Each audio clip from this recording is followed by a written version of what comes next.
Your story is unique. And I mean, I've been doing this for a while. Jonathan, you've been doing this for a while.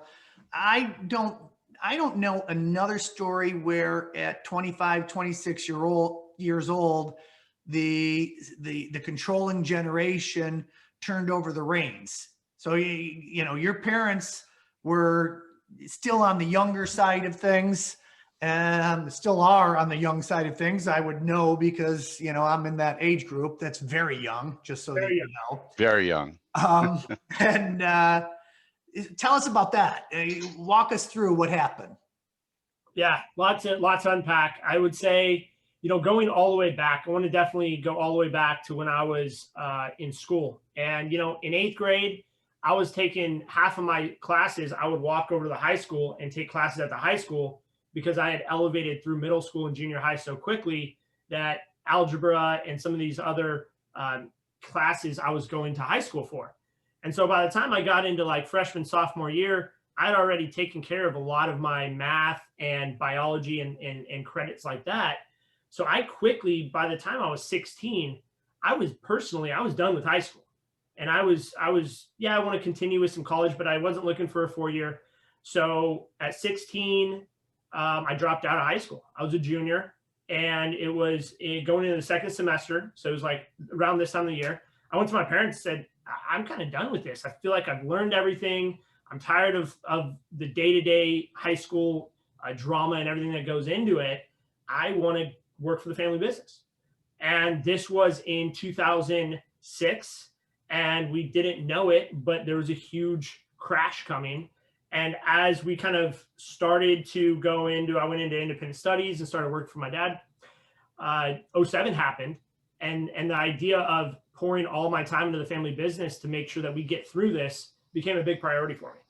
And so that really kicked me into the business at a very young age, younger than most people. And of course, I was kind of looked at as the black sheep of the family. I dropped out of high school. How can my parents allow this? But I kept going and kept learning, and I learned on the job. I learned from foremen. I learned from people who've been working for my dad for 15, 20 years at the time. And so by the time I got to the point of 25, my parents decided after 30 years of marriage, they were going to go their separate ways. And my mom wanted to get bought out of the company. It was just kind of the natural next step for me to take over as the CEO. Now, it wasn't just, okay, sounds good. Here you go, son. There's a lot of discussion back and forth.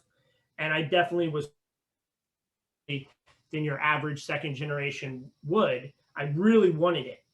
And so when my mom moved to Oregon, it opened up this opportunity for me to really become a peer to my dad.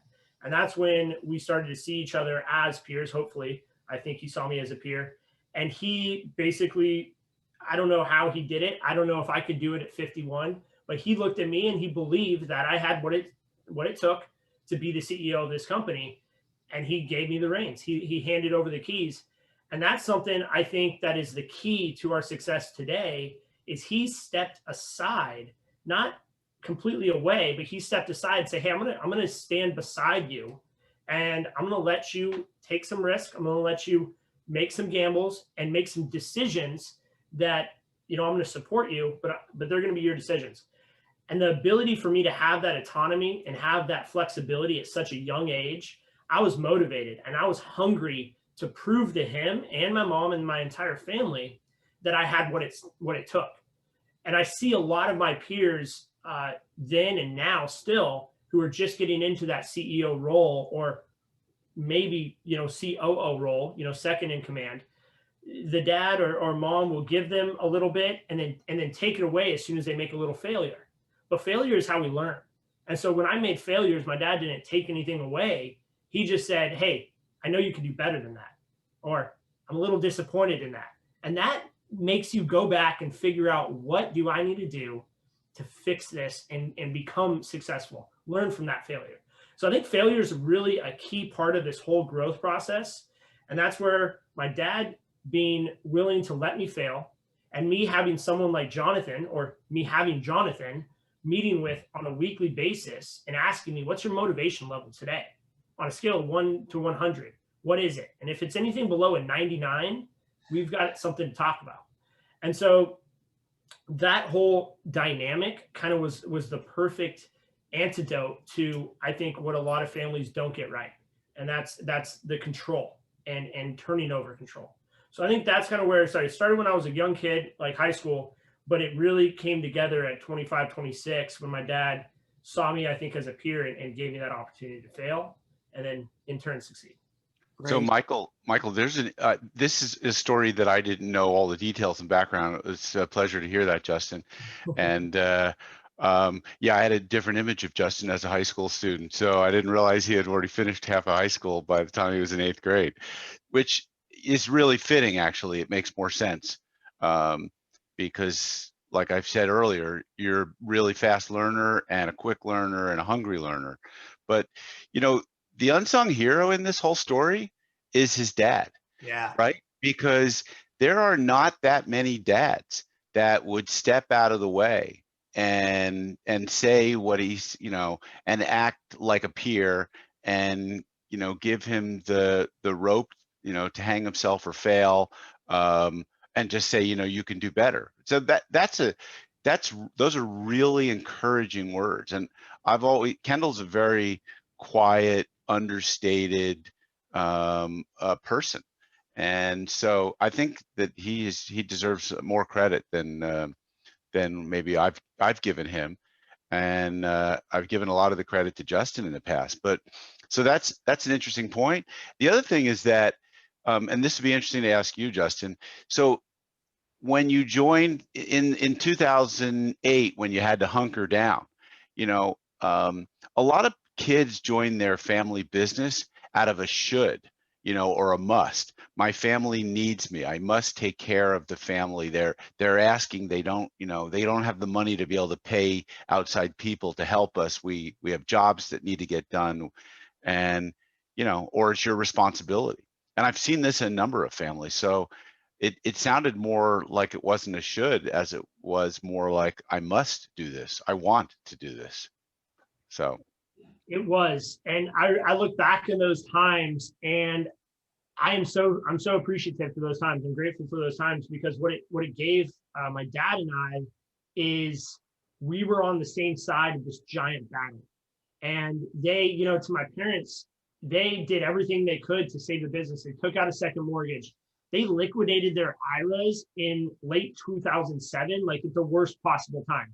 They lost out on probably $500,000 worth of money at the time that probably would be 5 or 10 million today. And that money is gone because they put it into the business and they put it into paying their employees.